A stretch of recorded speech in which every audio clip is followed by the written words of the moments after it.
we take offense that bibigyan niya ng ganyang kulay. It's just like us saying, are you afraid if we have the hearing on the Blue Ribbon on flood control, mababanggit ka rin? Yan. You do not make that kind of statements here in the Senate because you assume good faith from everyone.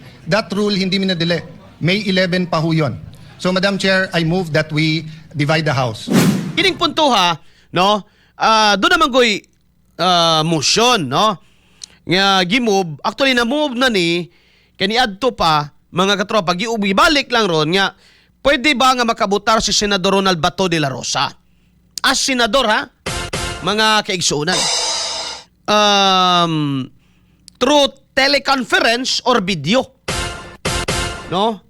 Actually, dili man siya, para sa ako ha, lain na opinion, pero para nako, kung senador ka, and you are for unity, and then dili ka pro Marcos, and dili sa ka anti-Bato, no, dili ka anti-Sara, dili dapat ingon ani ang imong reaksyon. Pwede ka maigala mo object, no, makigdebate nicely based on the rules or mga stupid rules nila sa Senado. Gamiton ninyo na okay, you can do it. Ayaw Simang. Pag-abot kang Erwin kay ni Simang. Unya pagkahuban niya ni Simang, they have no balls, may galawa ay mga bayag. Nga makiglantogi. Diba? Why mga bayag nga makiglantogi, mga katropa? O sige, ano man di, mo object di ka diha. Dili, may mo sugot. Nga, apilon sa session. Wala man giingon diri nga kuan? Wala man giingon diri nga moboto sa impeachment, session ra may giingon. Nga reaction paper kayo may gala si Erwin. Wala man ingon dito nga sa botohan sa impeachment, session may giingon. No. Si Erwin may gala. Dali kay nga nakahawit sa microphone. Sige, Gab. XFM Katropa. Para masubay na to. Ano nag-walk out? Mention kanina na wag na tayong gumamit ng brasuhan, etc. And I see the point of Senator Risa, but I'm also listening to Senator Marcoleta. It's kumbaga sa libro, iba yung love language, but I don't think they're meant to be any offense. Having said that, we're only discussing whether we will take up the amendment or not. And we have exhausted already all the arguments. This is a simple motion, so I move that we divide the House. May I reiterate my motion. Then we can go into the merits and they can try to convince us whether or not we agree. So the motion is to take up the amendment to our rules as proposed by Senator Marcoleta. The objection is that it is not in order because we did not follow our own rules. Madam Chair, Madam President, Before that, Kanina. President. yes, we recognize Senator Erwin Tulfo. Madam President, my question is, why is the majority in such a hurry to tackle this motion? Mo ba, Win? This allowing a senator for justifiable reasons to attend and participate in the session through teleconference, whereas in Rule 14, Section 41, under B, it says convene and hold a session through teleconference, video conference, or other reliable forms of remote or electronic means using appropriate informations and communications technology system due to force majeure, Madam President, or the occurrence of a national emergency. I guess, Madam President, this justifiable reason, what is that? Does that fall under force majeure or does it fall under national emergency, Madam President? Mo ganing amyendahan, Win. Why are we in so hurry? Why are they, the majority, Grabe in po, a day. hurry Bugu ah. to tackle this motion and divide the House, Madam President?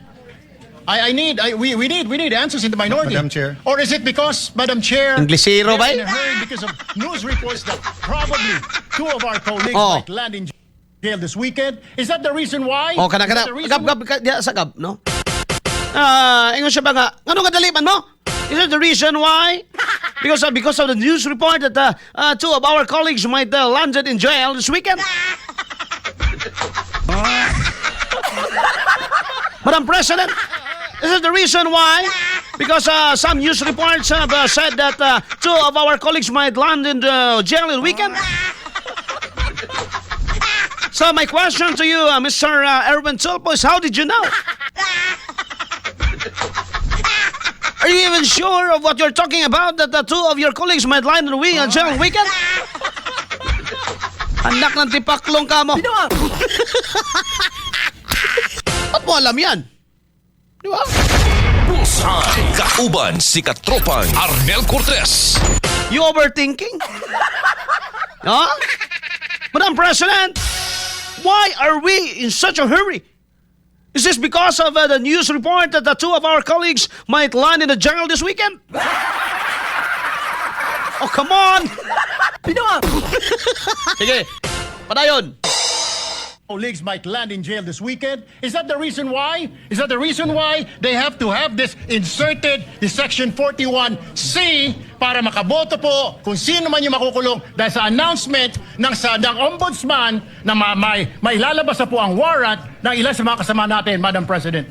That is my question, Madam Madam President. Chair, the We recognize gentleman Senator- is out of Senate order. Okay, okay. Because his question, sa nagmamadali, bakit, can be discussed in the actual motion.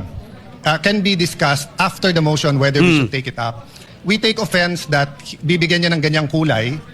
It's just like us saying, are you afraid if we have the hearing on the Blue Ribbon on flood control, mababanggit ka rin? Yan. You do not make that kind of statements here in the Senate because you assume good faith from everyone. That rule hindi minadali. May 11 pa ho yun. So, Madam Chair, I move that we divide the House. And the voting will be done via viva voce. Madam President, Minority Leader. I move to adjourn or a quorum call.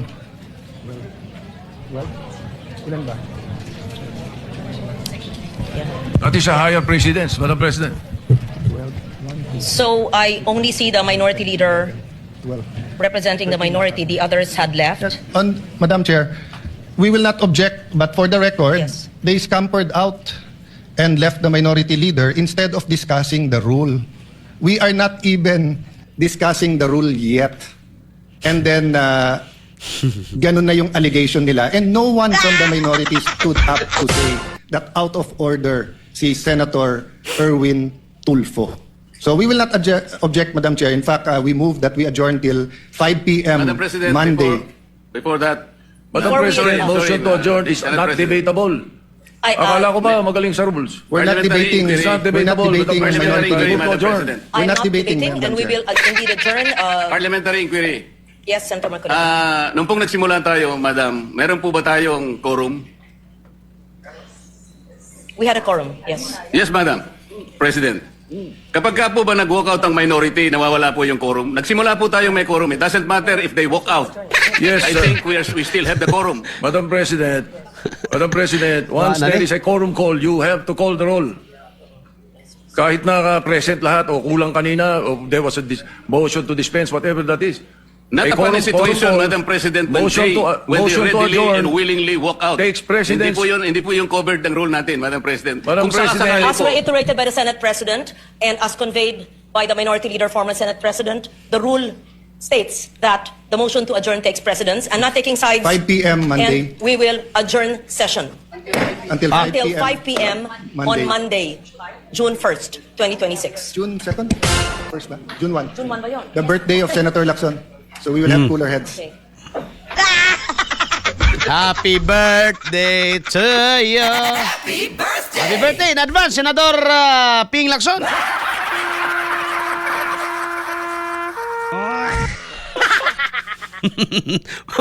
Namayapa na ba?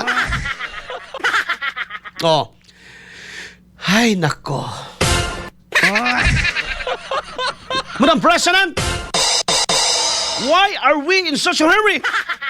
Is it because of the news reported today that two of our colleagues might line in the wings and scabbers tonight? And the weekend?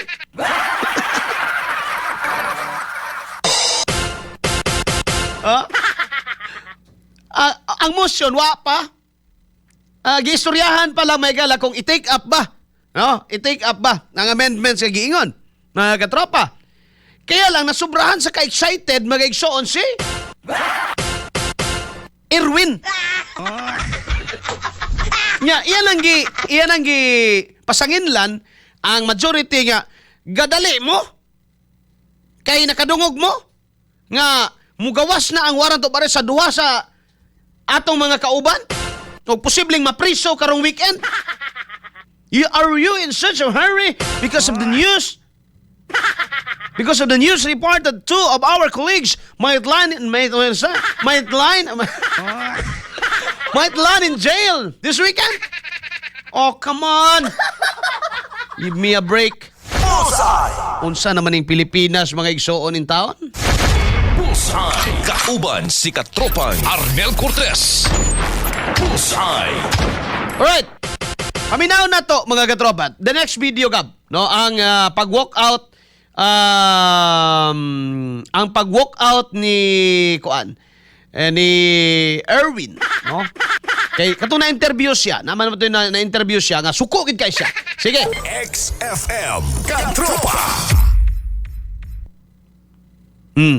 Section 41C para makaboto po kung sino man yung makukulong dahil sa announcement ng the Ombudsman na may lalabas na po ang warrant. Madam President. That is my question, Madam Madam Chair, the gentleman is out of order.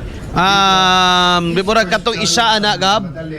Kanang ikaduha kanang 1 minute and 24 kana siya.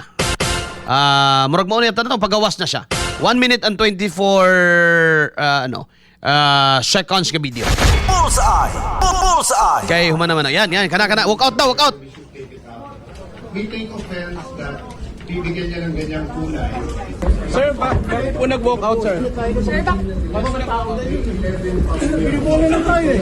Pinagpipilitan nila, naisip-isip siguro nila dahil lumabas sa media na may lalabas na warrant of arrest. Para makaboto yung mga yun na makukulong.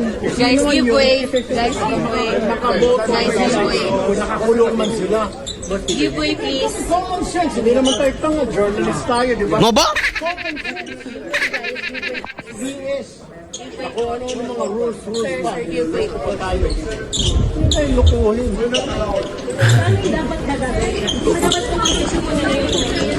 Yes. Wala pa gamitin mo. Wala pa naman gamitin mo.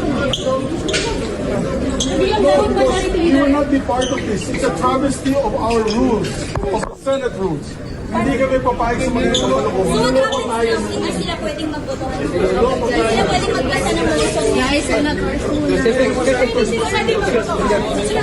Violation of the rules. Excuse me.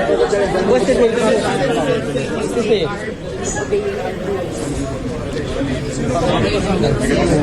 Sa muka ng gipang sweldohan sa Pilipinas. Kapoy kayo ba? Pangsweldohan ni mo sa Pilipinas, mga igalaw niya muna yung mga kalaki. Bullseye! Sige, Gab, nadungog na to ilahang pamahayag. Di ay laing sa side sa majority. Minaw na to si dali lang kay kung sa reaksyon ni Senador Jinggoy kalabot sa kining panghitabo at the same time katong giingon may gala nga kaso. Sige daw, Gab, nasa kuan kanang last video nga akong gi-send. Ibabaw anang statement sa kuan. Basahon din ako ng majority statement sa majority karong taon-taon. Aminahon sa nato na isip tubag. Yung pag-amend ng rooster para dahil daw po may mga senador na makukulong dahil dito sa flood control. Sigurado ba siya? Meron ba siyang contact sa taas o sa korte?